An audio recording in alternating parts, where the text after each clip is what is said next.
Very good afternoon. ನೀವು ನೋಡ್ತಾ ಇದ್ರಿ ನಿತ್ಯ ಸಂಜೀವಿನಿ ವಿಶೇಷ ನೇರ ಪ್ರಸಾರ ಕಾರ್ಯಕ್ರಮ. ನಾನು ವಿದ್ಯಾ ಮಲ್ನಾಡ್. ವೀಕ್ಷಕರ, ಇವತ್ತಿನ ಕಾರ್ಯಕ್ರಮದಲ್ಲಿ ಒಂದು ಒಬೆಸಿಟಿ ಮತ್ತೊಂದು ಡಯಾಬಿಟಿಸ್ ಬಗ್ಗೆ ಮಾತನಾಡ್ತಾ ಹೋಗೋಣ.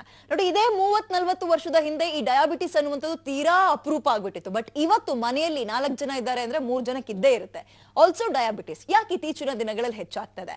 ಒಂದು ಸಲ ಶುಗರ್ ಬಂದ್ಬಿಟ್ರೆ ಅಥವಾ ಡಯಾಬಿಟಿಸ್ ಬಂದ್ಬಿಟ್ರೆ ಸಾಯೋ ತನಕ ಮಾತ್ರ ತಗೊಳ್ಳೇಬೇಕು ಅಂತ ನಾವು ಕೇಳಿರ್ತೀವಿ. ಅದ್ ಹೌದಾ ಅಥವಾ ಬೇರೆ ರೀತಿಯ ಟ್ರೀಟ್ಮೆಂಟ್ ಮುಖಾಂತರ ಅದನ್ನ ಗುಣಪಡಿಸ್ಕೋಬಹುದಾ? ಇನ್ನೊಂದು 9 to 6 ಜಾಬ್ ಮಾಡ್ಕೊಂಡು ಕುಳಿತುಕೊಂಡು ಸರಿಯಾಗಿ ವ್ಯಾಯಾಮ ಇರಲ್ಲ, ಒಬೆಸಿಟಿ ಅನ್ನುವಂಥದ್ದು ಒಂದ್ ರೀತಿ ಕುಟುಂಬದ ಸಮೇತ ಬರ್ತಾ ಇದೆ. ಒಬೆಸಿಟಿಯನ್ನ ಕಂಟ್ರೋಲ್ ಮಾಡೋದು ಹೇಗೆ, ಅದಕ್ಕೂ ಯಾವ ರೀತಿಯ ಟ್ರೀಟ್ಮೆಂಟ್ ತಗೊಳ್ಬಹುದು, ಇದೆಲ್ಲದ್ರ ಬಗ್ಗೆ ಮಾತನಾಡ್ತಾ ಹೋಗೋಣ. ಆಲ್ಸೋ ಡಯಾಬಿಟಿಕ್ ಮತ್ತೆ ಈ ಒಬೆಸಿಟಿಗೆ ಸಂಬಂಧಪಟ್ಟಂತೆ ಅಂದ್ರೆ ತೂಕ ಹೆಚ್ಚಾಗೋದಕ್ಕೆ ಸಂಬಂಧಪಟ್ಟಂತೆ ಏನಾದ್ರು ಪ್ರಶ್ನೆಗಳಿದ್ರೆ ಖಂಡಿತವಾಗ್ಲೂ ನೀವು ಕಾರ್ಯಕ್ರಮಕ್ಕೆ ಕರೆ ಮಾಡಬಹುದು. ಡಾಕ್ಟರ್ ಟ್ಯುಲಿಪ್ ನಮ್ಮ ಜೊತೆಗೆ ಇರ್ತಾರೆ, ನಿಮ್ಮ ಪ್ರಶ್ನೆಗಳಿಗೆ ಉತ್ತರ ಕೊಡ್ತಾರೆ ಅಂತ ಹೇಳ್ತಾ ಅವ್ರನ್ನ ಕಾರ್ಯಕ್ರಮಕ್ಕೆ ಸ್ವಾಗತ ಮಾಡ್ಕೊಳ್ತೀನಿ. ಡಾಕ್ಟರ್ ನಮಸ್ತೆ, ಕಾರ್ಯಕ್ರಮಕ್ಕೆ ಸ್ವಾಗತ ತಮಗೆ. ಡಾಕ್ಟರ್, ನಾನು ಆರಂಭದಲ್ಲಿ ಹೇಳ್ದಾಗೆ ಇದೇ ಒಂದು 20-30 ವರ್ಷದ ಹಿಂದೆ ಡಯಾಬಿಟಿಸ್ ತೀರಾ ಅಪರೂಪ ಆಗಿತ್ತು. ಬಟ್ ಇವಾಗ ಮನೆ ಮಂದಿಗೆಲ್ಲ ಡಯಾಬಿಟಿಸ್ ಬಂದ್ಬಿಟ್ಟಿದೆ. ಮೊದಲಿಗೆ ಹೇಳಿ, ಯಾಕೆ ಇಷ್ಟೊಂದು ಕಾಮನ್ ಆಗ್ತಾ ಇದೆ? ಬಿಕಾಸ್ ಸದ್ಯಕ್ಕೆ ನಮ್ದು ಎಲ್ಲಾರ್ದು ಜಾಬ್ ಸೆಡೆಂಟ್ರಿ ಇರುತ್ತೆ, ಎಲ್ಲ ಕಂಪ್ಯೂಟರ್ ಕೆಲಸ ಇರುತ್ತೆ, ಎಲ್ಲ ಆನ್ಲೈನ್ ಕೆಲಸ ಇರುತ್ತೆ. ಈವನ್ ಮಕ್ಕಳು ಕೂಡ ಎಲ್ಲ ಪ್ರಾಜೆಕ್ಟ್ಸ್ ಅವರು ಆನ್ಲೈನೇ ಕೊಡ್ತಾರೆ. ಸೊ ಈವನ್ ಚಿಲ್ಡ್ರನ್ಗೆ ಜಾಸ್ತಿ ಓಡಾಡ್ತಾರ ಏನು ಇಲ್ಲ, ಎಕ್ಸರ್ಸೈಸ್ ಆಕ್ಟಿವಿಟೀಸ್ ಏನು ಇಲ್ಲ. ಇನ್ನೊಂದು ನಮ್ಮ ಆಹಾರ ಟೋಟಲಿ ವೆಸ್ಟರ್ನೈಸ್ಡ್ ಆಗಿದೆ. ಫಸ್ಟ್ ಆಫ್ ಆಲ್ ನಮ್ದು ಡಯಟ್ ವೆಲ್ ಬ್ಯಾಲೆನ್ಸ್ಡ್ ಇತ್ತು, ಪಲ್ಯಗಳಿತ್ತು, ದಾಲ್ ಇತ್ತು, ರೈಸ್ ಎಲ್ಲ ಸ್ವಲ್ಪ ಸ್ವಲ್ಪ ಇತ್ತು. ಈಗ ಎಲ್ಲ ಫಾಸ್ಟ್ ಫುಡ್ಸು, ಮನೆಯಲ್ಲಿ everybody is working, so nobody is there to cook food. So ಅದಕ್ಕೆ we all have processed food, ಬರೀ ಫ್ರೈ ಮಾಡಿ ತಗೊಂಡ್ಬಿಡೋಣ ಆ ತರ ಜಂಕ್ ಫುಡ್ ಜಾಸ್ತಿ ತಗೊಂತೀವಿ. ಅದಕ್ಕೆ ಒಬೆಸಿಟಿದ ಪ್ರಮಾಣ ಅಂಡ್ ಆಲ್ಸೋ ಡಯಾಬಿಟಿಸ್ ಪ್ರಮಾಣ ಜಾಸ್ತಿ ಆಗಿದೆ. ಓಕೆ, ಈ ಒಬೆಸಿಟಿ ಮತ್ತೆ ಡಯಾಬಿಟಿಸ್ ಎರಡು ಏನಿದೆ ಅಂದ್ರೆ ಸುಮ್ನೆ ಬಂದು ಹೋಗ್ಬಿಡಲ್ಲ, ಅದ್ರ ಜೊತೆಗೆ ಇನ್ನೊಂದು 10 ಕಾಯಿಲೆ ತರುತ್ತೆ. ತೂಕ ಹೆಚ್ಚಾಯ್ತಾ, BP, ಶುಗರು, ಮತ್ತೊಂದು ಮಗದೊಂದು ಎಲ್ಲಾ ಕಾಯಿಲೆ ಬರುತ್ತೆ, ಥೈರಾಯ್ಡ್ ಮತ್ತೊಂದು. ಡಯಾಬಿಟಿಕ್ ಬಂದ್ರೆ ಅದು ಇನ್ನೊಂದು ರೀತಿಯ ಸಮಸ್ಯೆ. ಮೊದಲಿಗೆ ಹೇಳಿ, ಒಬ್ಬ ವ್ಯಕ್ತಿ ತೂಕ ಹೆಚ್ಚಾಗಿದೆ ಅಂತ ಆತನಿಗೆ ಅನ್ಸೋದು ಯಾವಾಗ? ಕನ್ನಡಿ ಮುಂದೆ ನೋಡ್ಕೊಂಡು ದಪ್ಪ ಅಂದ ತಕ್ಷಣ ಅದು ಒಬೆಸಿಟಿ ಆಗಲ್ಲ. ಆಕ್ಚುಲ್ ಒಬೆಸಿಟಿ ಅಂದ್ರೆ ಏನು ಡಾಕ್ಟರ್? ಕರೆಕ್ಟ್. ಒಬೆಸಿಟಿ ಅಂದ್ರೆ ನಮ್ಮ ಹೈಟ್ ವೇಟ್ ಪ್ರಕಾರ ಒಂದು BMI, body mass index formula ಇರುತ್ತೆ. ಆ ಫಾರ್ಮ್ಯುಲಾ ಮೂಲಕ ಇವನ್ ನಂಬರ್ ಸಿಗುತ್ತೆ. ಅದು 30 ಇಂದ ಜಾಸ್ತಿ ಇದ್ರೆ ಅಂತವ್ರಿಗೆ ನಾವು ಒಬೆಸಿಟಿ ಹೇಳ್ತೀವಿ. 25 to 30 ಇದ್ರೆ ಅವ್ರಿಗೆ ಓವರ್ ವೇಟ್ ಹೇಳ್ತೀವಿ. ಸೊ ನಮ್ ಸಿಂಪಲ್ ಆಗಿ ಅರ್ಥ ಆಗಕ್ಕೆ, ನಮ್ ಇರೋ ತೂಕದಿಂದ ನಾವು 30-35 kgs ಜಾಸ್ತಿ ಇದ್ರೆ ಅಂತವ್ರಿಗೆ ನಾವು ಒಬೇಸ್ ಅಂತೀವಿ.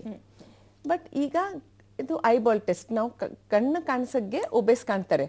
ಬಟ್ ಕೆಲವು ಜನ ಸಣ್ಣಗಿರ್ತಾರೆ, ನಾರ್ಮಲ್ ವೇಟ್ ಇರ್ತಾರೆ, ಅಥವಾ ಅಂಡರ್ ವೇಟ್ ಕೂಡ ಇರ್ತಾರೆ. ಬಟ್ ಅವ್ರಿಗೆ ಬರೀ ಹೊಟ್ಟೆ ಇರುತ್ತೆ, ಅಂತವ್ರಿಗೆ ಮೆಟಬಾಲಿಕ್ ಒಬೆಸಿಟಿ ಅಂತೀವಿ ನಾವು. ಮೆಟಬಾಲಿಕ್ ಒಬೆಸಿಟಿ, ಒಬೆಸಿಟಿಯಲ್ಲೇ ಒಂದು ಟೈಪ್ ಅದು. ಎಸ್. ಸೊ ಅದು ದೀಸ್ ಪೀಪಲ್ ಅವ್ರಿಗೆ ಮೆಟಬಾಲಿಸಮ್ ಡಿರೇಂಜ್ ಆಗುತ್ತೆ. ಮೆಟಬಾಲಿಸಮ್ ಅಂದ್ರೆ ನಮ್ ಬಾಡಿ ಹೇಗ್ ಫಂಕ್ಷನ್ ಆಗುತ್ತೆ, ಮೆಟಬಾಲಿಸಮ್ ಹೆಂಗಿರುತ್ತೆ, ನಮ್ ಕಾರ್ಬೋಹೈಡ್ರೇಟ್, ಫ್ಯಾಟ್ ಎಲ್ಲ ಇರುತ್ತೆ, ಅದರದ್ದು ಮೆಟಬಾಲಿಸಮ್ ಡಿರೇಂಜ್ ಆಗುತ್ತೆ. ಈ ಮೆಟಬಾಲಿಕ್ ಪ್ರಾಬ್ಲಮ್ಸ್ ಇಂದ ನಮ್ಗೆ ಡಯಾಬಿಟೀಸ್, BP, ಕೊಲೆಸ್ಟ್ರಾಲ್ ಬರುತ್ತೆ.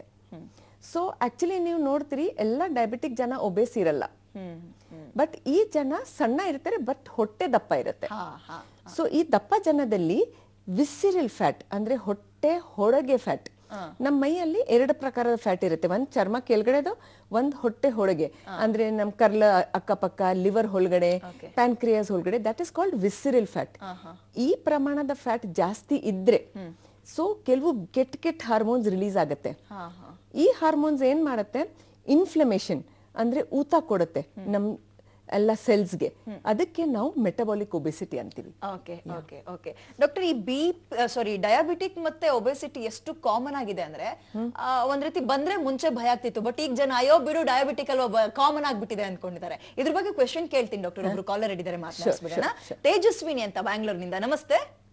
ನಮಸ್ತೆ ಮೇಡಮ್. ತಮ್ಮ ಪ್ರಶ್ನೆ ಕೇಳಿ, ಡಾಕ್ಟರ್ ಇದ್ದಾರೆ. ಮ್ಯಾಮ್, ನನ್ಗೆ 5 years ಹಿಂದೆ C-section ಆಗಿ ಮಗು ಹುಟ್ಟಿತು. ಅಲ್ಲಿವರೆಗೂ ನಾನು ತುಂಬಾ ಸಣ್ಣನೇ ಇದ್ದೆ. ಆಮೇಲೆ ಇದ್ದಕ್ಕಿದಂಗೆನೆ ಫೀಡ್ ಮಾಡ್ತಿದ್ರು ದಪ್ಪ ಅದೇ. ಏನ್ ರೀಸನ್ ಅಂತಾನೆ ನನಗೆ ಗೊತ್ತಾಗ್ತಿಲ್ಲ. ಕರೆಕ್ಟ್. ಈಗ ಸದ್ಯಕ್ಕೆ ಎಷ್ಟು ವೇಟ್ ಇದೆ? ಸದ್ಯಕ್ಕೆ ಇವಾಗ 75 ಇದೀನಿ. ಹೈಟ್ ಬಂದ್ಬಿಟ್ಟು 163. 163. ಓಕೆ. ಈಗ ನೀವು ಅಟ್ಲೀಸ್ಟ್ 120 kgs ಎಕ್ಸ್ಟ್ರಾ ಇದ್ದೀರಿ ಸದ್ಯಕ್ಕೆ. ನಾವು ಕಾರಣ ಏನಂದ್ರೆ ಪ್ರೆಗ್ನೆನ್ಸಿಯಲ್ಲಿ ತುಂಬಾ ಹಾರ್ಮೋನಲ್ ಚೇಂಜಸ್ ಆಗುತ್ತೆ. ಅದು ಒಂದು ಕಾರಣ. ಈ ಹಾರ್ಮೋನ್ಸ್ ಇಂದ ದಪ್ಪ ಆಗ್ತಾರೆ. ಮತ್ತೆ ಪ್ರೆಗ್ನೆನ್ಸಿ ಆದ ನಂತರ ಪ್ರೆಗ್ನೆನ್ಸಿ ಆಗುವಾಗ ತುಂಬ ತಿನ್ನಕ್ಕೆ ಕೊಡ್ತಾರೆ. You should have lot of food, dry fruits ಎಲ್ಲ ಕೊಟ್ಬಿಡ್ತಾರೆ. ಬಟ್ ಪ್ರೆಗ್ನೆನ್ಸಿ ನಂತರ ಮಗು ಹುಟ್ಟಿದ ನಂತರ ಎಕ್ಸಸೈಸ್ ಇರಲ್ಲ. ಸೊ ಇದು ಎಲ್ಲ ಕಾಂಬಿನೇಷನ್ ಇಂದ ದಪ್ಪ ಆಗ್ತಾರೆ ಜನ. ಸೊ ಸಲಹೆ ಏನಂದ್ರೆ, ನಾವು ಪ್ರೆಗ್ನೆನ್ಸಿ ಆಗುವಾಗ ಎಲ್ಲ ತಿನ್ನಬೇಕು, ಹೈ ಕಾರ್ಬೋಹೈಡ್ರೇಟ್ ಫುಡ್ ಜಾಸ್ತಿ ಸೇವಿಸಬಾರ್ದು. ಆ್ಯಂಡ್ ಡೆಲಿವರಿ ಆದ ತಕ್ಷಣ ನಾವು ಸ್ವಲ್ಪ ಸ್ವಲ್ಪ ಎಕ್ಸಸೈಸ್ ಮಾಡಕ್ ಸ್ಟಾರ್ಟ್ ಮಾಡಬೇಕು. ಓಕೆ, ಧನ್ಯವಾದಗಳು ಕರೆ ಮಾಡೋದಕ್ಕೆ. ಮತ್ತೊಬ್ರು ಕಾಲರ್ ಬ್ಯಾಂಗ್ಳೂರಿನಿಂದ ಎಲಿಜಬೆತ್ ಅಂತ. ನಮಸ್ತೆ. ನಮಸ್ತೆ. ತಮ್ಮ ಪ್ರಶ್ನೆ ಕೇಳಿಮಾ. ನನಗೆ ವಯಸ್ಸು 60. ಓಕೆ. ಒಂದು 10 ವರ್ಷದಿಂದ ಶುಗರ್ ಇದೆ. ಓಕೆ. ಕಡಿಮೆ ಆಗೋದೇ ಇಲ್ಲ. ಖಾಲಿ ಹೊಟ್ಟೆಲಿ 200 ಚಿಲ್ಲರೆ ಇರುತ್ತೆ. ಟಿಫನ್ ತಿಂದಾದ್ಮೇಲೆ 300 ಚಿಲ್ಲರೆ ಬರುತ್ತೆ. ಓಕೆ, ನೀವು ಬಂದ್ಬಿಟ್ಟು 150 ಇದೆ, 150. ಓಕೆ. ಈಗ ನೀವು ಮಾತ್ರೆ ತಗೋತಾ ಇದ್ದೀರಾ ಅಥವಾ ಇನ್ಸುಲಿನ್ ತಗೋತಾ ಇದ್ದೀರಾ? ಅದಕ್ಕೋಸ್ಕರ ಕೇಳೋಣ ಅಂತ. ಮೇಡಮ್, ನೀವು ಟ್ಯಾಬ್ಲೆಟ್ಸ್ ತಗೊಳ್ತಾ ಇದೀರಾ ಅಥವಾ ಇನ್ಸುಲಿನ್ ತಗೊಳ್ತಿದ್ದೀರಾ ಅಂತ ಡಾಕ್ಟರ್ ಕೇಳ್ತಿದ್ದಾರೆ. ಏನ್ ತಗೊಳ್ತಿದ್ದೀರಿ? ನಾನು ಟ್ಯಾಬ್ಲೆಟ್ ತಗೊಳ್ತಾ ಇದ್ದೀನಿ, ಹೋಮಿಯೋಪತಿ ಟ್ಯಾಬ್ಲೆಟ್ ತಗೊಳ್ತಾ ಇದ್ದೀನಿ. ಸರಿ. ಈಗ ಸದ್ಯಕ್ಕೆ ನೀವು ಆಲೋಪ್ಯಾಥಿ ಮಾತ್ರೆ ಸ್ಟಾರ್ಟ್ ಮಾಡಲೇಬೇಕು. ಬಿಕಾಸ್ ಇಷ್ಟು ಹೈ ಶುಗರ್ಸ್ ಅಲ್ಲಿ ತುಂಬಾ ವರ್ಷ ಈ ತರ 10 ವರ್ಷ ನೀವು ಆಲ್ರೆಡಿ ಹೇಳಿದ್ದೀರಿ. ಸೊ ಫಸ್ಟ್ ನೀವು ಆ ಶುಗರ್ನ ಕಂಟ್ರೋಲ್ ತರಬೇಕಾದ್ರೆ ಆಲೋಪ್ಯಾಥಿ ಮಾತ್ರೆ ಸ್ಟಾರ್ಟ್ ಮಾಡಲೇಬೇಕು. ಅದು ಫಸ್ಟ್. ಸೆಕೆಂಡ್, ನೀವು ಕಾರ್ಡಿಯೋಲಜಿಸ್ಟ್ ಅಥವಾ ನಿಮ್ಮ ಫಿಸಿಷಿಯನ್ ಹತ್ರ ಹೋಗಲೇಬೇಕು. ಸೊ ನಮ್ಮ ECG, ಈಕೋ ಈ ಥರ ಎಲ್ಲ ನೋಡಬೇಕು. ಬಿಕಾಸ್ ಡಯಾಬಿಟೀಸ್ ಬರೀ ಶುಗರ್ ನೋಡ್ತಾ ಇರಬಾರ್ದು. ಡಯಾಬಿಟೀಸ್ ಇಂದ ಹಲವಾರು ಕಾಂಪ್ಲಿಕೇಶನ್ಸ್ ಬರಬಹುದು. ಅದು ಮೆದ್ಲಿಗೆ, ಸ್ಟ್ರೋಕ್, ಮತ್ತೆ ಹಾರ್ಟ್ಗೆ, ಮತ್ತೆ ಕಿಡ್ನಿಗೆ. ಸೊ ಇದರಿಂದ ಬಚಾವ್ ಬೇಕು ಅಂದ್ರೆ ಆದಷ್ಟು ಬೇಗ ಶುಗರ್ ಕಂಟ್ರೋಲ್ ಅಲ್ಲಿ ತರಬೇಕು. Okay Elizabeth? ಓಕೆ, ಕರೆ ಕಟ್ ಆಗಿದೆ. ಥ್ಯಾಂಕ್ ಯು ಕರೆ ಮಾಡೋದಕ್ಕೆ. ಡಾಕ್ಟರ್, ಇವರೆಲ್ಲ ಕಾಲ್ ಮಾಡಿದವ್ರು ಹೇಳ್ತಾ ಇದ್ರು 10 ವರ್ಷದಿಂದ ಇದೆ, ಕೆಲವೊಬ್ರು 15-20 ವರ್ಷದಿಂದ ಶುಗರ್ ಇದೆ ಅಂತಾರೆ. ಹೇಗೆ ಹಾಗಾದ್ರೆ ಮಾತ್ರೆ ತಿನ್ಕೊಂಡೇ ಇರ್ಬೇಕಾ ಜೀವನ ಪರ್ಯಂತ ಡಾಕ್ಟರ್? ಕರೆಕ್ಟ್. ಡಯಾಬಿಟೀಸ್ ಅಂದ್ರೆ ಅನುವಂಶಕ ಇರುತ್ತೆ. ಓಕೆ, ಫ್ಯಾಮಿಲಿಯಿಂದ ಬರಬಹುದು. ಬಟ್ ಇತ್ತೀಚೆಗೆ ಲೈಫ್ ಸ್ಟೈಲ್ ಚೇಂಜಸ್ ಇಂದ ಜಾಸ್ತಿ ಪ್ರಮಾಣ ಡಯಾಬಿಟೀಸ್ ನೋಡ್ತಾ ಇದ್ವಿ. Okay okay. ಸೊ ಕೆಲವು ಜನಗೆ ಅಪ್ಪ ಅಮ್ಮಗೆ ಫ್ಯಾಮಿಲಿ ಹಿಸ್ಟ್ರಿ ಇರಲ್ಲ, ಆದ್ರೂ ಕೂಡ ಡಯಾಬಿಟೀಸ್ ಬಂದ್ಬಿಡುತ್ತೆ. ಅದು ಒಂದು ಕಾರಣ ಅಂದ್ರೆ ಒಬೆಸಿಟಿ, ಇನ್ನೊಂದು ಕಾರಣ ಅಂದ್ರೆ ಎನ್ವೈರನ್ಮೆಂಟಲ್ ಪೊಲ್ಯೂಷನ್. ಓಕೆ. ಸೊ ಇದು ಎಲ್ಲ ಕಾರಣ ಇದೆ. ಸೊ ನೀವು ಹೇಳಿದಿರಿ ಒನ್ಸ್ ಅ ಡಯಾಬಿಟಿಕ್ ಆಲ್ವೇಸ್ ಮಾತ್ರೆ ಇನ್ಸುಲಿನ್ ತಗೋಬೇಕಾ? ಇಲ್ಲಿವರೆಗೂ ಕೆಲವು ವರ್ಷ ಮುಂಚೆ ದಿಸ್ ವಾಸ್ ದ ಸಿಚುಯೇಷನ್. ಹೌದು. ಬಟ್ ಇತ್ತೀಚೆಗೆ ಮೆಟಬಾಲಿಕ್ ಸರ್ಜರಿ ಅಂತ ಬಂದಿದೆ. ಇದು ನಾವು ಜಠರ ಮತ್ತೆ ಚಿಕ್ಕರ್ಲಲ್ಲಿ ಸಮ್ ಲ್ಯಾಪ್ರೋಸ್ಕೋಪಿಕ್ ಅಂದ್ರೆ ಕೀ ಹೋಲ್ ಸರ್ಜರಿ ಮಾಡ್ತೀವಿ. ನಮ್ಮ ಹೊಟ್ಟೆ ಹೊರಗೇನೆ ವಿ ಮೇಕ್ ಒನ್ ಮೆಕ್ಯಾನಿಸಮ್, ಒಂದು ಮಷೀನ್ ಇಡ್ದಂಗೆ. ಸೊ ಈ ಮಷೀನ್ ನಾವು ಊಟ ಮಾಡ್ತಾ ಅಲ್ಲದೆ ಕೆಲಸ ಮಾಡ್ತಾ ಇರುತ್ತೆ. ಕೆಲವು ಗುಡ್ ಹಾರ್ಮೋನ್ಸ್ ನಿರ್ಮಿತಿ ಮಾಡುತ್ತೆ. ಸೊ ದಟ್ GLP-1 ಅಂತ ಒಂದು ಹಾರ್ಮೋನ್ ಇದೆ. ಅದು ನಿರ್ಮಿತಿಯಾಗಿ ಪ್ಯಾನ್ಕ್ರಿಯಾಸ್ಗೆ ಕೆಲಸ ಮಾಡಕ್ ಅತಿ ಉತ್ತಮ ಕೆಲಸ ಮಾಡಕ್ ಸ್ಟಾರ್ಟ್ ಆಗುತ್ತೆ. ಟೈಪ್ 2 ಡಯಾಬಿಟೀಸ್ ಅಲ್ಲಿ ಏನಾಗುತ್ತೆ, ಇನ್ಸುಲಿನ್ ರೆಸಿಸ್ಟೆನ್ಸ್ ಇರುತ್ತೆ. ನಮ್ ದೇಹದಲ್ಲಿ ಇನ್ಸುಲಿನ್ ಪ್ಯಾನ್ಕ್ರಿಯಾಸ್ ನಿರ್ಮಿತಿ ಮಾಡ್ತಾ ಇದೆ, ಬಟ್ ಬಾಡಿ ರೆಕಗ್ನೈಸ್ ಮಾಡ್ತಾ ಇಲ್ಲ. It is resistant. ಅಂದ್ರೆ ನಮ್ಮ muscle cells, brain cells, liver ಇದು ಎಲ್ಲ ಗ್ಲೂಕೋಸ್ ಉಪಯೋಗಿಸಕ್ ಆಗ್ತಾ ಇಲ್ಲ. ಸೊ ಏನಾಗುತ್ತೆ, ನಮ್ಮ ಬ್ಲಡ್ ಅಲ್ಲಿ ಇನ್ಸುಲಿನ್ ಶೇಖರಣೆ ಆಗ್ತಾ ಇರುತ್ತೆ. ಲೈಕ್ ಬೊಜ್ಜು ಶೇಖರಣೆ ಆಗುತ್ತೆ, ಆ ತರ ಇನ್ಸುಲಿನ್ ಶೇಖರಣೆ ಆಗುತ್ತೆ. That is called resistance. ಈ ಸರ್ಜರಿ ಮೂಲಕ ನಾವು ಆ ರೆಸಿಸ್ಟೆನ್ಸ್ ನ ಟೋಟಲಿ ರಿವರ್ಸ್ ಮಾಡ್ತೀವಿ. ನಾವೀಗ ಕೇಳ್ತೀವಿ ಅಲ್ಲ, ಡಯಟ್ ಇಂದ ಡಯಾಬಿಟಿಸ್ ರಿವರ್ಸ್ ಆಯ್ತು. ಹೌದು, ಕೇಳ್ತೀವಿ. But that is very temporary. Diet ಬಿಟ್ಟಿದ ತಕ್ಷಣ ಇಟ್ಸ್ ಬ್ಯಾಕ್ ಟು ನಾರ್ಮಲ್ ಮತ್ತೆ ಬರುತ್ತೆ. ಬಟ್ ಈ ಸರ್ಜರಿ ಮೂಲಕ ನಮ್ಮ ಹೊಟ್ಟೆ ಹೊರಗೇನೆ ಒಂದು ಮಷಿನ್ ಇಟ್ಬಿಡ್ತೀವಿ. Okay. It will automatically auto work. Life long it will work. So now diabetes ಇಂದ ಬರೀ ಕಂಟ್ರೋಲ್ ಅಲ್ಲ, it is totally reversal. Diabetes ಇರೋದಿಲ್ಲ, ಗುಣ ಆಗಿದೆ ಆ ತರ ಹೇಳ್ಬಹುದು ನಾವು. ಮತ್ತೆ ಡಯಾಬಿಟೀಸ್ ಮಾತ್ರೆ ತಗೊಳಕ್ ಅವಶ್ಯಕತೆ ಇರಲ್ಲ, ಇನ್ಸುಲಿನ್ ತಗೊಳಕ್ ಅವಶ್ಯಕತೆ ಇರಲ್ಲ, ಬಟ್ ವಿಟಮಿನ್, ಕ್ಯಾಲ್ಸಿಯಂ ಮಾತ್ರೆ ತಗೊಳಕ್ ಅವಶ್ಯಕತೆ ಇರಬೇಕು ಅಂತ. ಹಾಗಾದ್ರೆ ಈ ಅಂದ್ರೆ ಇಷ್ಟೊತ್ತು ನೀವು ಏನ್ ಹೇಳಿದ್ರೆ ಒಂದು ಮಷೀನ್ ಅಳವಡಿಸ್ತೀವಿ ಅಂತ, ಇದು ಯಾರಿಗೆಲ್ಲ ಬೇಕು ಅಂತ ಕೇಳ್ತೀನಿ ಡಾಕ್ಟರ್. ಮತ್ತೊಬ್ರು ಕಾಲರ್ ಇದ್ದಾರೆ, ಮಾತನಾಡಿಸ್ಬಿಡೋಣ. ಮಂಜುಳಾ ಅಂತ. ನಮಸ್ತೆ ಮಾ.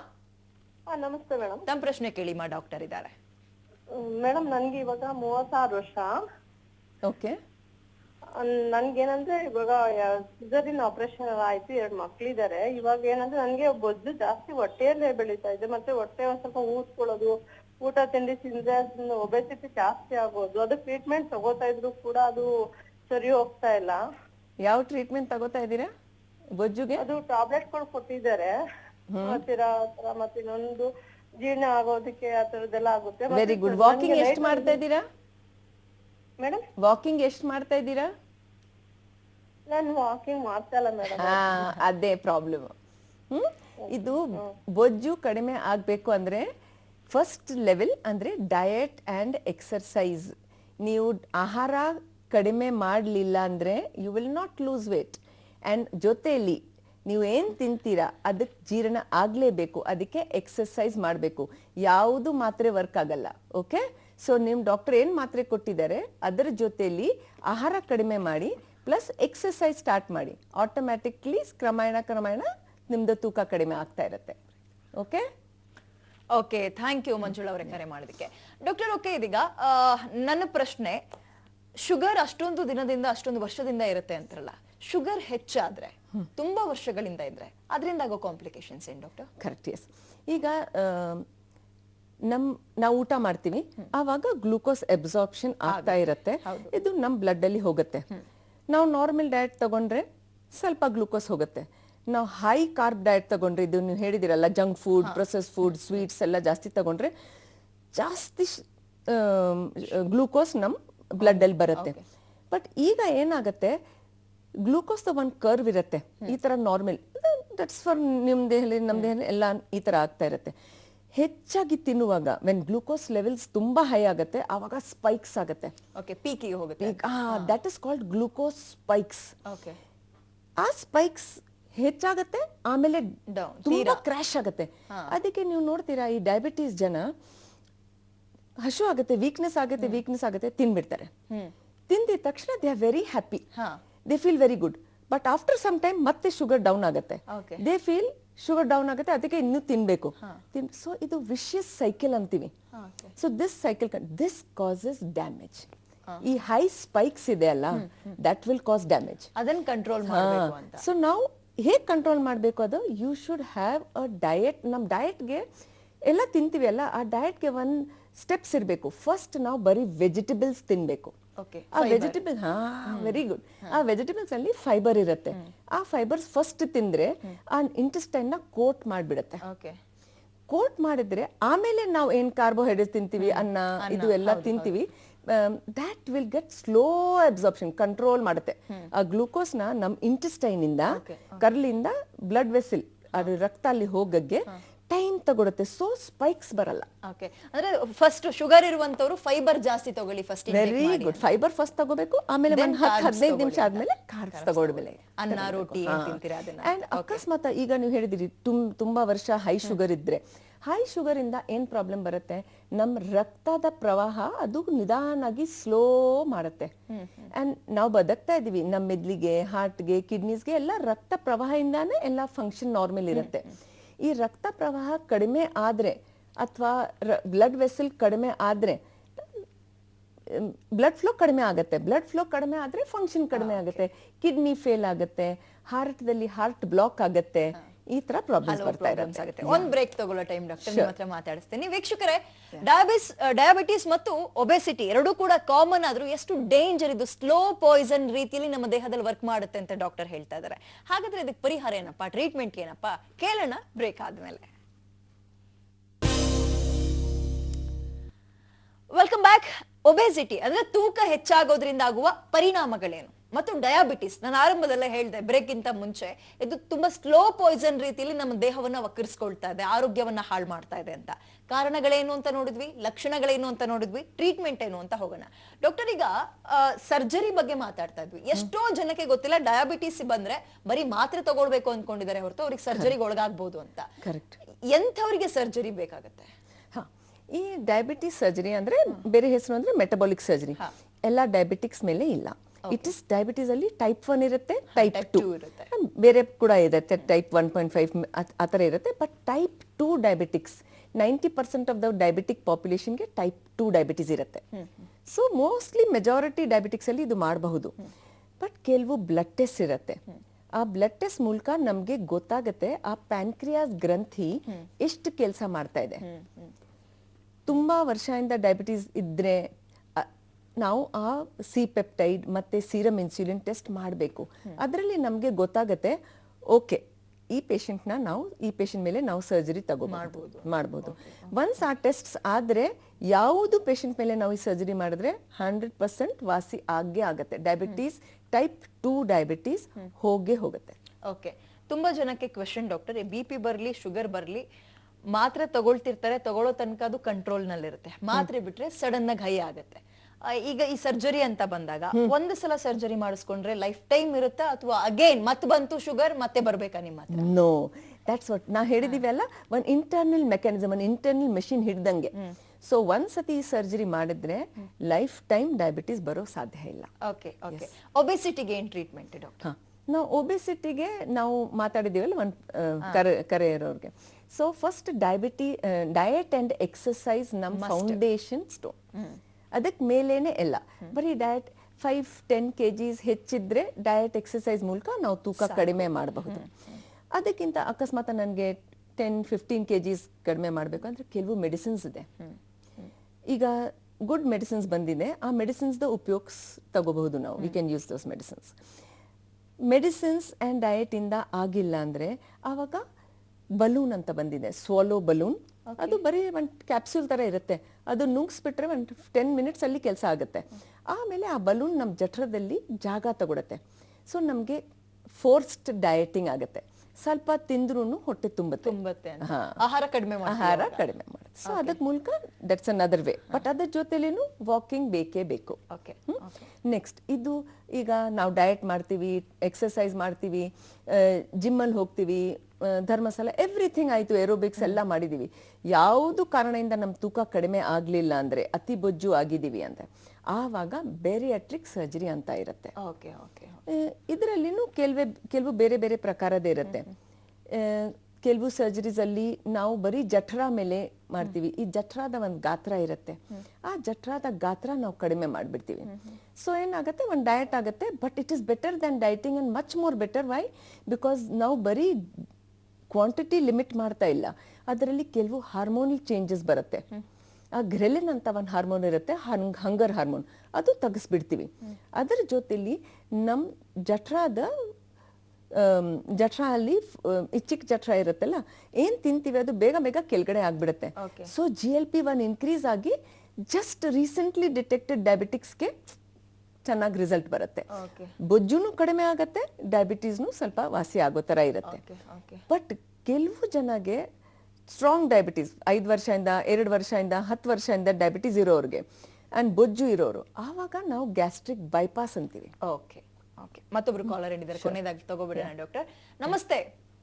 ನಮಸ್ತೆ ಮೇಡಮ್. ತಮ್ಮ ಪ್ರಶ್ನೆ ಕೇಳಿ ಡಾಕ್ಟರ್ ಇದ್ದಾರೆ.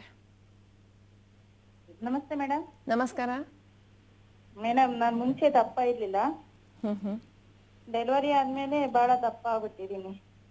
ಓಕೆ, ಈಗ ಎಷ್ಟು ತೂಕ ಇದೆ ಮೇಡಮ್? ನಾನು 79 ಇದ್ದೀನಿ ಇವಾಗ. ಅಂಡ್ ತೂಕ ಹೈಟ್ ಎಷ್ಟಿದೆ? ಹೈಟ್ 5.8 ಐತಿ ಮೇಡಮ್. 5 ಪಾಯಿಂಟ್ ಇದೆ ಅಂದ್ರೆ 25 kg ಜಾಸ್ತಿ ಇದ್ದೀರಾ ನೀವು. ಹೌದು ಮೇಡಮ್. ಸೊ ನೀವು ಈಗ ಕೇಳಿದಿರಲ್ಲ ಪ್ರೋಗ್ರಾಮ್ ಅಲ್ಲಿ, ಡಯಟ್ ಎಕ್ಸರ್ಸೈಸ್ ಅಂದ್ರೆ ನೀವೇನ್ ತಿಂತೀರಾ, ರೈಸ್ ಐಟಮ್ಸ್ ಕಡಿಮೆ ತಿನ್ಬೇಕು. ಏನ್ ಅಕಸ್ಮಾತ್ ನೀವು ನೀವು ಎಷ್ಟು ಚಪಾತಿ ತಿಂತೀರಾ ಹೇಳಿ? ಚಪಾತಿ ತಿಂತೀನಿ ಮೇಡಮ್, ಒನ್ ಟೈಮ್ ತಿಂತೀನಿ ಚಪಾತಿ. ಎಷ್ಟು ತಿಂತೀರಾ ಅಂತ ಕೇಳ್ತಿದ್ದಾರೆ ಡಾಕ್ಟರ್. 2 ತಿಂತೀನಿ ಮೇಡಮ್. 2 ತಿಂತೀರಾ. ಸೊ ನಿಮ್ಗೆ ಡಯಟಿಂಗ್ ಅಂದ್ರೆ ಏನು, 2 ಬದಲು ನಾವು 1 ಚಪಾತಿ ತಿನ್ಬೇಕು. ನಾವು ಪಲ್ಯಗಳು ದಾಲ್ಗಳು ಜಾಸ್ತಿ ತಗೋಬಹುದು ಅಂಡ್ ಮಿನಿಮಮ್ 1 hour ವಾಕಿಂಗ್ ಹೋಗ್ಬೇಕು. ಓಕೆ, ಇದರಲ್ಲಿ ಕಡಿಮೆ ಆಗ್ಲಿಲ್ಲ ಅಂದ್ರೆ ನಾವು ಕೆಲವು ಮೆಡಿಸಿನ್ಸ್ ಉಪಯೋಗಿಸ್ಕೋಬಹುದು, ಅಥವಾ ಬಲೂನ್ ಇರುತ್ತೆ ಅದನ್ನು ನೀವು ಟ್ರೈ ಮಾಡಬಹುದು. ವೆಲ್ ಓಕೆ ಮಾ, ಕರೆ ಮಾಡಿದಕ್ಕೆ ಧನ್ಯವಾದ ಡಾಕ್ಟರ್. ಇದೀಗ ಈ ಡಯಟ್ ಅನ್ನುವಂಥದ್ದು ಎಲ್ಲಾ ಕಾಯಿಲೆಗಳಿಗೂ ಮೂಲ ಆಗಿದೆ. ಅದು ಬರೀ ಡಯಾಬಿಟಿಸ್ ಅಂತಲ್ಲ, ಒಬೆಸಿಟಿ ಅಂತಲ್ಲ. ನಮ್ಮ ಊಟ ಚೆನ್ನಾಗಿದ್ರೆ ಯಾವ ಕಾಯಿಲೆನೂ ಬರಲ್ಲ. ಸೊ ಹೇಳಿ, ನಮ್ಮ ಒಂದು ಮೀಲ್ ಪ್ಲೇಟ್ ಎಷ್ಟು ಕಲರ್ಫುಲ್ ಆಗಿರ್ಬೇಕು ಎವ್ರಿ ಡೇ? ಕರೆಕ್ಟ್. ಅದು ಹೇಳ್ತಾರೆ you should have 5 different colours in it. So ಅದು ಏನಕ್ಕೆ ಹೇಳ್ತಾರೆ, ಬಿಕಾಸ್ ಇದು ಎಲ್ಲ ಕಲರ್ಫುಲ್ ವೆಜಿಟೇಬಲ್ಸ್ ಅಂಡ್ ಫ್ರೂಟ್ಸ್ ಅಲ್ಲಿ there are lot of aunty accidents. Antioxidant ಅಂದ್ರೆ ಏನು, ನಮ್ಮ ದೇಹದಲ್ಲಿ when we eat too much or when there is lot of pollution around us, we are metabolically unfit. ಅದು ಏನು, what is the meaning of that? ಅದು ಕೆಲವು free radicals ಅಂದರೆ damaging radicals, ಅದು ಓಡಾಡ್ತಾ ಇರುತ್ತೆ ನಮ್ಮ ಬಾಡಿಯಲ್ಲಿ ಆ್ಯಂಡ್ ಗುಡ್ ಸೆಲ್ಸ್ನ ಡ್ಯಾಮೇಜ್ ಮಾಡ್ತಾ ಇರುತ್ತೆ. So what we should do, by taking all these colourful foods and increasing anti oxidants, eating less than what we eat. Diet ಅಂದರೆ ಏನು, ಇಷ್ಟಿಷ್ಟಲ್ಲ, it is what you eat, ಅದಕ್ಕಿಂತ ಕಡಿಮೆ ತಿನ್ನಿ, ಅದು ನಮಗೆ ಡಯಟ್. ಸ್ಪ್ಲಿಟ್ ಮಾಡ್ಕೊಳ್ಳಿ ಟೈಮ್. ಸೊ ಅದು ಮಾಡಿದರೆ then we get lot of aunty oxidants in our body. Free radicals ಅಂದರೆ ಡ್ಯಾಮೇಜಿಂಗ್ ರ್ಯಾಡಿಕಲ್ಸ್ ನಿರ್ಮಿತಿ ಕಡಿಮೆ ಆಗುತ್ತೆ ಆ್ಯಂಡ್ ಈ anti oxidants are things, they are protective. ಆ ಫ್ರೀ ರ್ಯಾಡಿಕಲ್ಸ್ನ ಡ್ಯಾಮೇಜ್ ಮಾಡಿ it will make us fit. ಆ ಥರ. ಓಕೆ ಡಾಕ್ಟರ್, ಈಗ ಸರ್ಜರಿ ಬಗ್ಗೆ ನೀವು ಹೇಳ್ತಾ ಇದ್ರಿ, ಅದು ಮೆಟಬಾಲಿಕ್ ಅಂದ್ರೆ ಒಬೆಸಿಟಿಗ್ ಆಗಿರ್ಬೋದು, ಡಯಾಬಿಟಿಕ್ ಆಗಿರ್ಬೋದು. ಜನಕ್ಕೆ ತುಂಬಾ ಭಯ ಇದೆ ಸರ್ಜರಿ ಅಂದ್ರೆ, ಅದು ಯಾವುದೇ ಸರ್ಜರಿ ಆದ್ರೂ ಆಮೇಲೆ ಏನಾದ್ರೂ ಆಗ್ಬಿಟ್ರೆ ಅನ್ನೋ ಭಯ ಇರುತ್ತೆ. ಕಾಂಪ್ಲಿಕೇಶನ್ಸ್ ಏನಾದ್ರೂ ಆಗುತ್ತೆ ಡಾಕ್ಟರ್? ಎಲ್ಲ ಸರ್ಜರಿ ತರ ಈ ಸರ್ಜರಿಯಲ್ಲಿನೂ ಕಾಂಪ್ಲಿಕೇಶನ್ಸ್ ಇರುತ್ತೆ. ಯಾವಾಗ when you don't prepare the patient properly, ಅರ್ಜೆಂಟಲ್ಲಿ ಸರ್ಜರಿ ತಗೊಳ್ತೀವಿ, if you do not have enough of practice. But ಈ surgery is very very safe. ಇದು ನಾವು ಸಣ್ಣ ರಂಧ್ರಗಳ ಮೂಲಕ ಮಾಡ್ತೀವಿ. ಆಪರೇಷನ್ ಆಗಕ್ಕೆ ಮುಂಚೆ ದಪ್ಪ ಜನ ಇರಲಿ, ಡಯಾಬಿಟೀಸ್ ಜನ ಇರಲಿ, ನಾವು ಎಷ್ಟೊಂದು ನೋಡಿದೀವಿ ಪ್ರಾಕ್ಟೀಸಲ್ಲಿ. ಈ ಡಯಾಬಿಟೀಸ್ ಸರ್ಜರಿ ತಗೊಳ್ಳುವಾಗ ಮೋಸ್ಟ್ಲಿ ಜನ, ನಾವು ಡಾಕ್ಟರ್ ಹ್ಯಾಪಿ ಇದ್ದೀವಿ, ಬೆಟ್ಟ ಹತ್ತೀವಿ, ಎದ್ದು ಮಾಡ್ತೀವಿ, ಬಟ್ ಕೆಲವು ಟೆಸ್ಟ್ ಮಾಡಿದ್ರೆ, TMT ಟ್ರೆಡ್ಮಿಲ್ ಟೆಸ್ಟ್ ಮಾಡಿದ್ರೆ ಪ್ರಾಬ್ಲಮ್ ಬರುತ್ತೆ, ಆವಾಗ ಬ್ಲಾಕ್ ಸಿಗುತ್ತೆ. ಸೊ ನಮ್ಮ ಡಯಾಬಿಟೀಸ್ ಜನಗೆ ನಮ್ದು ಒಂದು ಅಡ್ವೈಸ್ ಅಂದರೆ, ನಾವು ರೆಗ್ಯುಲರ್ ಚೆಕಪ್ಗೆ ಹೋಗ್ತಾ ಇರಬೇಕು. ನಮ್ದು HbA1c ಅಂತ ಇರುತ್ತೆ, 3 ಮಂತ್ ಆವ್ರೇಜ್ ಕೊಡುತ್ತೆ, ಅದು ಆದಷ್ಟು 6 ಕೆಳಗಡೆ ಇಡಬೇಕು. ಆ್ಯಂಡ್ ರೆಗ್ಯುಲರ್ ಒಂದು TMT ಟ್ರೆಡ್ಮಿಲ್ ಟೆಸ್ಟ್, ECG ಮಾಡ್ತಾ ಇರಬೇಕು. Because we do not know ಯಾವಾಗ ನಮಗೆ ಬ್ಲಾಕ್ ಇರುತ್ತೆ. We can be healthy and sudden ಆಗಿ ಬ್ಲಾಕ್ ಬರಬಹುದು. ಆ ಥರ. ಓಕೆ ಡಾಕ್ಟರ್, ಇದೀಗ ಡಯಾಬಿಟಿಸ್ ಅಂದ್ರೆ ಟ್ಯಾಬ್ಲೆಟ್ ತಗೊಳ್ತಾರೆ, ಇಲ್ಲಾಂದ್ರೆ ಇನ್ಸುಲಿನ್ ತಗೊಳ್ತಿರ್ತಾರೆ. ನಾವಿವತ್ತು ಸರ್ಜರಿ ಬಗ್ಗೆ ಮಾತಾಡಿದ್ವಿ. ಈ ಸರ್ಜರಿಗೂ ಇನ್ಸುಲಿನ್ಗೂ ಏನ್ difference doctor? Tell me again sir. ಈಗ ಇನ್ಸುಲಿನ್ ತಗೊಳ್ತಾ ಇರ್ತಾರೆ, ನೀವು ಟೈಪ್ 2 ಡಯಾಬಿಟಿಸ್ಗೆ ನಾವು ಸರ್ಜರಿ ಅಂತ ಹೇಳಿದ್ವಿ. ಏನ್ ಡಿಫ್ರೆನ್ಸ್ ಎರಡಕ್ಕೂ, ಯಾವುದು ಬೆಟರ್ ಅಂತ? ಇನ್ಸುಲಿನ್ ನಾವು ಟೈಪ್ 1 ಡಯಾಬಿಟೀಸ್ ಅಲ್ಲಿ ತಗೋತೀವಿ, ಟೈಪ್ 2 ಡಯಾಬಿಟೀಸ್ ಅಲ್ಲಿ ತಗೋತೀವಿ. ಟೈಪ್ 1 ಡಯಾಬಿಟೀಸ್ ಅಂದ್ರೆ ಚಿಕ್ಕ ವಯಸ್ಸಲ್ಲಿ ಬರ್ತಾ ಇರೋದು ಡಯಾಬಿಟೀಸ್. ಆವಾಗ ನಮ್ಮ ಪ್ಯಾನ್ಕ್ರಿಯಾಸ್ ಗ್ರಂಥಿ ಇನ್ಸುಲಿನ್ ಮಾಡ್ತಾನೆ ಇಲ್ಲ. ಆವಾಗ ಚಿಕ್ಕ ವಯಸ್ಸಿಂದಾನೆ ಸ್ಟಾರ್ಟಿಂಗ್ ಇಂದ ಎಂಡ್ ವರೆಗೂ ಇನ್ಸುಲಿನ್ ತಗೋಬೇಕು. ಟೈಪ್ 2 ಡಯಾಬಿಟೀಸ್ ಅಲ್ಲಿ ಇನ್ಸುಲಿನ್ ರೆಸಿಸ್ಟೆನ್ಸ್ ಇರುತ್ತೆ. ಸೊ ಫಸ್ಟ್ ನಾವು ಮಾತ್ರೆ ಕೊಡ್ತೀವಿ ಕೆಲವು ವರ್ಷ, ಬಟ್ ಆವಾಗ ಮಾತ್ರೆ ಕಡಿಮೆ ಕೆಲಸ ಮಾಡುತ್ತೆ, ಆವಾಗ ನಾವು ಇನ್ಸುಲಿನ್ ಕೊಡ್ತೀವಿ. ಸೊ ಈ ಸರ್ಜರಿಯಲ್ಲಿ ನಮ್ಮ ದೇಹದಲ್ಲಿ ಪ್ಯಾನ್ಕ್ರಿಯಾಸ್ ವೆರಿ ನೈಸ್ ಇನ್ಸುಲಿನ್ ಮಾಡಕ್ ಸ್ಟಾರ್ಟ್ ಆಗುತ್ತೆ. It is automatic start, it starts functioning well. So ಆಚೆಯಿಂದ ಇನ್ಸುಲಿನ್ ಬೇಕಾಗಲ್ಲ, ಅಗತ್ಯ ಇಲ್ಲ ಅಂತ. ವೆಲ್, ಇಷ್ಟೊತ್ತು ಕಾರ್ಯಕ್ರಮದಲ್ಲಿ ಡಾಕ್ಟರ್ ಈ ಡಯಾಬಿಟಿಸ್ ಮತ್ತು ಒಬೆಸಿಟಿಗೆ ಸಂಬಂಧಪಟ್ಟಂತ ಸಂಪೂರ್ಣ ಡೀಟೇಲ್ಸ್ ಕೊಟ್ಟಿದ್ರಿ. Thank you so much. Thank you. ವೀಕ್ಷಕರೇ, ಇನ್ನು ಇತ್ತೀಚಿನ ದಿನಗಳಲ್ಲಿ ವೆರಿ ಕಾಮನ್ ಆಗಿರುವ ಮತ್ತು ಆತಂಕ ಹೆಚ್ಚು ಮಾಡ್ತಾರೆ ಒಬೆಸಿಟಿ, ಡಯಾಬಿಟಿಕ್ ಬಗ್ಗೆ ನೀವು ಡೀಟೇಲ್ಸ್ ಅನ್ನ ಕೇಳಿದ್ರಿ. ನಾವು ಟ್ರೀಟ್ಮೆಂಟ್ ತಗೊಳ್ಬೇಕಪ್ಪ, ಕಾಂಟ್ಯಾಕ್ಟ್ ಮಾಡಬೇಕು ಅಂದ್ರೆ ಅಡ್ರೆಸ್ ಈ ರೀತಿಯಾಗಿರುತ್ತೆ. ಡಾಕ್ಟರ್ ಟ್ಯುಲಿಪ್ ನಮ್ಮ ಜೊತೆ ಇದ್ರು ಇವತ್ತು. ಇದು ಹಾಸ್ಪಿಟಲ್ ನೇಮ್ ಡಾಕ್ಟರ್ ಟ್ಯುಲಿಪ್ ಬೊಜ್ಜು ಮತ್ತು ಮಧುಮೇಹ ಶಸ್ತ್ರಚಿಕಿತ್ಸಾ ಕೇಂದ್ರ ಅಂತ, 15ನೇ ಕ್ರಾಸ್ JP ನಗರದಲ್ಲಿ, ಹಾಗೆ 6ನೇ ಹಂತ ಬೆಂಗಳೂರು 560078. ಈ ಅಡ್ರೆಸ್ ನ ನೀವು ಕಾಂಟ್ಯಾಕ್ಟ್ ಮಾಡಿದ್ರೆ ಹೋಗಿ ಟ್ರೀಟ್ಮೆಂಟ್ ಅನ್ನ ಪಡಿಬಹುದು ಅಥವಾ ಮಾಹಿತಿನ ಕೂಡ ಪಡಿಬಹುದು. ಫೋನ್ ನಂಬರ್ ಕೂಡ ನಾವು ಕಾಂಟ್ಯಾಕ್ಟ್ ಗೆ ನಿಮಗೆ ಕೊಡ್ತೀವಿ. ನಂಬರ್ ಅದಕ್ಕೂ ಮುಂಚೆ ವೆಬ್ಸೈಟ್ ಕೂಡ ನೀವು ಕಾಂಟ್ಯಾಕ್ಟ್ ಮಾಡಬಹುದು. ಅಡ್ರೆಸ್ ಕೊಟ್ಟಿದ್ದೀವಿ, ವೆಬ್ಸೈಟ್ ಇದೆ, ಮತ್ತೆ ಫೋನ್ ನಂಬರ್ ಕೂಡ ಇದೆ. ಫೋನ್ ನಂಬರ್ ಯಾವ ರೀತಿಯಾಗಿದೆ ಅಂತ ಹೇಳಿದ್ರೆ 9886139999. ಮತ್ತೊಂದು ನಂಬರ್ 8147508671. ಈ ಕಾಂಟ್ಯಾಕ್ಟ್ ಅಂದ್ರೆ ಈ ನಂಬರ್ಗೂ ಕೂಡ ನೀವು ಕಾಂಟ್ಯಾಕ್ಟ್ ಮಾಡಬಹುದು. ಸೊ ಇದಾಗಿದೆ ಇವತ್ತಿನ ವಿಶೇಷ. ನೆನಪಿರಲಿ, ನ್ಯೂಸ್ ಅಂದ್ರೆ ಪಬ್ಲಿಕ್ ಟಿವಿ.